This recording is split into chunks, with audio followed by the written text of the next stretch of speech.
أعوذ بالله من الشيطان الرجيم بسم الله الرحمن الرحيم. Riyadh സ്വാലിഹീനിലെ വളരെ പ്രധാനപ്പെട്ട ഒരു ഹദീസ് പറയാണ്. നമ്മൾ സബറിൻ്റെ ബാബിലാണ്, തൗബയുടെ ബാബിലാണ് നമ്മുടെ ക്ലാസ് ഉള്ളത്. ഇങ്ങെടുക്കാനുള്ളതാണ് സബർ. വഅൻ അബീ നുജൈദിൻ,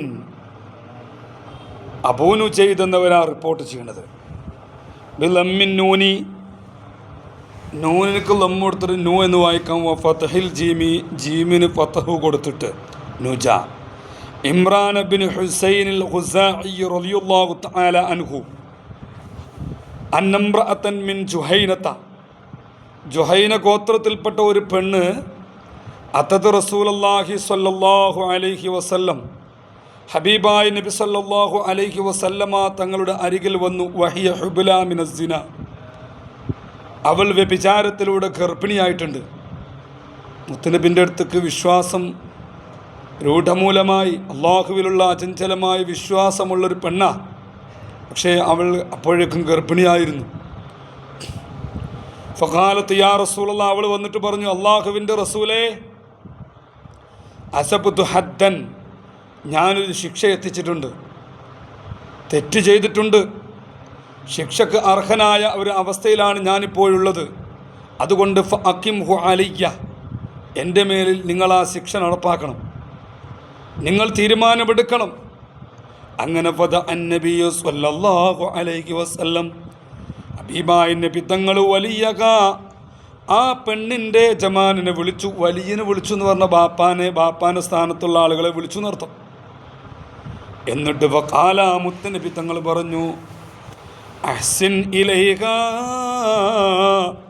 ഈ പെണ്ണിലേക്ക് നിങ്ങൾ നന്മ ചെയ്യണം, നല്ല കാര്യത്തോടെ പെരുമാറണം. അവളോട് ചീത്ത പറയരുത്, അവളെ പരുഷമായിട്ട് പെരുമാറരുത്, തെറ്റ് പറ്റിയതിൻ്റെ പേരിൽ അവളോട് വെറുപ്പ് കാണിക്കരുത്.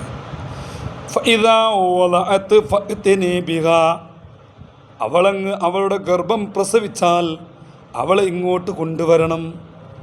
അങ്ങനെ വലിയ ഫഅല, അപ്രകാരം ചെയ്തു. ഹബീബായ നബി തങ്ങൾ അവരുടെ കാര്യത്തിൽ അങ്ങ് തീരുമാനമെടുക്കാൻ കൽപ്പിച്ചു. മനസ്സിലായോ? അവളെ ശിക്ഷിക്കാനുള്ള കൽപ്പന റസൂൽ നടത്തി. ഫശുദ്ദത് അലൈഹ തിയാബുഹ, അവളുടെ വസ്ത്രം അള്ളാഹുവിൻ്റെ റസൂലിൻ്റെ കൽപ്പന പ്രകാരം അത് വലിച്ചു കെട്ടി. ശിക്ഷ നടപ്പാക്കാൻ വേണ്ടിയിട്ടേ വസ്ത്രമൊക്കെ വലിച്ചു കെട്ടും. സുമ്മ അമറ ബിക, പിന്നീട് അവളുടെ മേൽ കൽപ്പിച്ചു. ഫറുജിമത്ത്, അവളെ എറിഞ്ഞു കൊന്നു, എറിഞ്ഞു കൊല്ലനാണ് ശിക്ഷ. സുമ്മ സ്വല്ല അലൈഹ, അള്ളാന്റെ റസൂൽ അവളുടെ മേൽ നിസ്കാരവും നിർവഹിച്ചു. ഫഖാല ലഹു ഉമർ, ഹബീബായ നബി തങ്ങളുടെ ഇസ്ലാമിക റിപ്പബ്ലിക്കിൻ്റെ കരുത്തനായ രണ്ടാം ഖലീഫ ഉമർ അൽ ഫാറൂഖ് തങ്ങൾ ചോദിച്ചു, യാ റസൂലല്ലാഹ്, തുസല്ലി അലൈഹ യാ റസൂലല്ലാഹ്, നബിയെ, നിങ്ങൾ അവളെ മേൽ നിസ്കരിക്കുകയാണോ? അവൾ വ്യഭിചാരത്തിൽ കൊല്ലപ്പെട്ടവളല്ലേ? വഖദ് സനത്ത്, അവൾ വ്യഭിചരിച്ച പെണ്ണല്ലേ, എന്നിട്ട് നബിയെ നിങ്ങൾ നിസ്കരിക്കുക? അപ്പോൾ അള്ളാഹുവിൻ്റെ റസൂല് പറയുകയാണ്, ഉമറേ, ലഖദ് താബത് തൗബതൻ, ഇവളുടെ തൗബ അല്ലാഹു സ്വീകരിച്ചിട്ടുണ്ട്. ലൗ ഖുസിമത് ബൈന സബഈന മിൻ അഹ്ലിൽ മദീന, മദീനക്കാരിൽ നിന്ന് 70 ആളുകൾക്ക് ഇടയിൽ ഇവളുടെ തൗബയെങ്ങാനും ഓഹരി വെച്ചാൽ ലവസിഅതുഹും, അവരെക്കാളും ഇവളുടെ തൗബ വിശാലമാണ്. അള്ളാഹ് ഇത് സ്വീകരിച്ചിട്ടുണ്ട്. 70 ആൾക്കാർ തൗബ ചെയ്താൽ ഇവളെ തൗബയുണ്ട്. ഏറ്റവും വലിയ തൗബ ആരതാണ്? ഈ പെണ്ണിൻ്റെ തൗബയാണ്. എന്താ കാരണം? അവൾ ഉള്ളറിഞ്ഞിട്ട് തെറ്റ് ചെയ്തപ്പോൾ ആരും അറിയാതെ ഉണ്ടായിരുന്നു. എന്നിട്ട് അള്ളാഹ് അറിയുന്നുണ്ടല്ലോ എന്നോർത്തുകൊണ്ട് പാരത്രിക ലോകത്തന്നെ പിടികൂടുമല്ലോ എന്നോർത്തുകൊണ്ട് ഹബീബിൻ്റെ അരികിൽ വന്നിട്ട് പറയുകയാണ്, നബിയേ, ഞാൻ തെറ്റ് ചെയ്തിട്ടുണ്ട്, എൻ്റെ മേലിൽ നിങ്ങൾ നീതി നടപ്പാക്കണമെന്ന് പറയാനുള്ള മനസ്സ് വന്നവളാണവൾ. വഹൽ വജത്ത അഫ്ളല മിൻ അൻ ജാദത് ബിനഫ്സിക ലില്ലാഹി അസ്സ വജല്ല, റബ്ബ് തആലാക്ക് വേണ്ടിയിട്ട് തൻ്റെ നഫ്സിനെ എല്ലാം മാറ്റിവെച്ച് നഫ്സിനെ സമർപ്പിച്ച ഇവളെക്കാളും ഉന്നതിയായ ശ്രേഷ്ഠതയുള്ള മറ്റാരെങ്കിലും ഉമറേ നീ എത്തിച്ചിട്ടുണ്ടോ എന്നൊരു ചോദ്യമാണ് ഉമർ ഖത്താബ് റളിയല്ലാഹു അൻഹുവോട്. വല്ലാത്തൊരു ചോദ്യമാണ് മുഅ്മിനീങ്ങളെ. തെറ്റ് ചെയ്താൽ തെറ്റാണെന്ന് ബോധ്യപ്പെടുകയും ആ തെറ്റിൻ്റെ അടിസ്ഥാനത്തിൽ ശിക്ഷ ഏറ്റുവാങ്ങാൻ തയ്യാറാകുന്നത് പാരത്രിക ലോകത്ത് വെച്ചുകൊണ്ട് ശിക്ഷ കിട്ടുമ്പോഴുള്ള വേദനയെക്കുറിച്ചുള്ള ബോധമാണ് ഈ സഹോദരിയെ അതിലേക്ക് പ്രേരിപ്പിച്ചത്.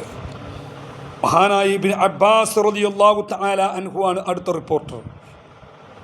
അനസ് റളിയല്ലാഹു അൻഹുവിനെ തൊട്ട്, അനസ് എന്നവർ നബി തങ്ങളുടെ കൂടെ 20 കൊല്ലം ഖിദ്മത്ത് ആളാണ്.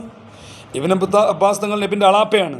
അന്ന റസൂലുള്ളാഹി സ്വല്ലല്ലാഹു അലൈഹി വസല്ലം ഹബീബായ നബി തങ്ങൾ ഖാല പറഞ്ഞു, ലൗ അന്ന ലി ഇബ്നി ആദമ വാദിയം മിൻ ദഹബ്, ഒരു ആദമിൻ്റെ മകൻ, ഒരു മനുഷ്യന് അർത്ഥം ആദമിൻ്റെ സന്താനങ്ങളിൽ ഒരാൾക്ക് ഒരു മലഞ്ചൊരു മുഴുവനും സ്വർണ്ണുണ്ടെങ്കിൽ അഹബ്ബ അൻ യകൂന ലഹു വാദിയാനി, അവൻ കൊതിച്ചു പോകും 2 മല സ്വർണം കിട്ടിയെങ്കിൽ.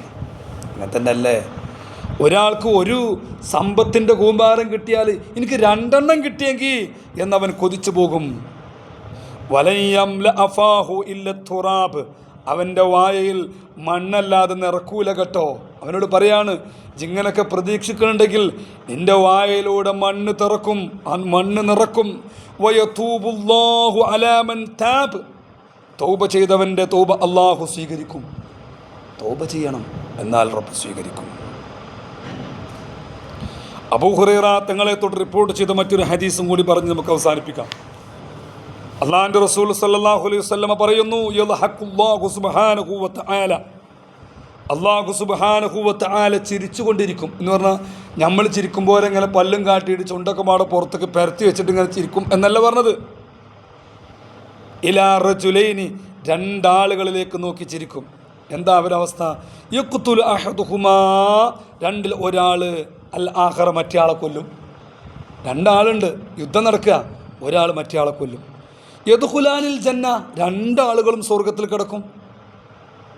ഒന്ന് യുഖാത്തിലു ഹാദാ, ഇയാൾ ഫീ സബീലില്ലാ, അള്ളാഹുവിൻ്റെ മാർഗത്തിൽ യുദ്ധം ചെയ്തവനാണ്.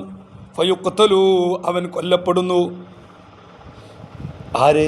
യുദ്ധം ചെയ്യാൻ പോയ ആൾ, മുസ്ലിമായ ഒരു മനുഷ്യന് ശത്രുക്കളോട് യുദ്ധത്തിന് പോയി, അയാൾ മരിച്ചു, ഷഹീദായി. പിന്നെയോ മറ്റേയാൾ സുമ്മ യതൂബുല്ലാഹു അലൽ ഖാതിലി, പിന്നെ കൊന്നവൻ്റെ തൗബ അള്ളാഹു സ്വീകരിക്കുന്നു. അല്ല പോയിൻ്റ്, കൊന്നു കഴിഞ്ഞിട്ട് പിന്നെ ഓൻ ഇസ്ലാമിലേക്ക് വന്നു, ഓൻ്റെ തൗബ അള്ളാഹു സ്വീകരിച്ചു. അങ്ങനെ ഫയുസ്ലിമു ഫയസ്തഷ്കിദു, അയാളും എന്താകുന്നു? ഷഹീദാകുന്നു, കൊന്ന ആൾ. അപ്പോൾ 2 പേരും എവിടെ കിടക്കുന്നു? സ്വർഗത്തിൽ കിടക്കുന്നു. അപ്പോൾ റബ്ബിൻ്റെ തൗബയുടെ വിശാലതയാണ് നമ്മുടെ ഹെഡ്ലൈൻ. ആകത്തുക അള്ളാഹു തൗബയുടെ വാതിൽ മലർക്കെ തുറന്നു കിടക്കുകയാണ്. എത്ര തെറ്റ് ചെയ്താലും പടച്ചോനെ ഇനി ഞാൻ ചെയ്യൂല എന്ന് പറഞ്ഞിട്ടുള്ള ബോധത്തോട്, ഉൾവിളിയോടുകൂടെ അള്ളാഹുവിനോട് ചോദിച്ചാൽ അവൻ പുറത്തു തരും. അള്ളാഹു നമുക്ക് പുറത്തു തരട്ടെ. ആമീൻ ബിറഹ്മതിക യാ അർഹമർ റഹീം.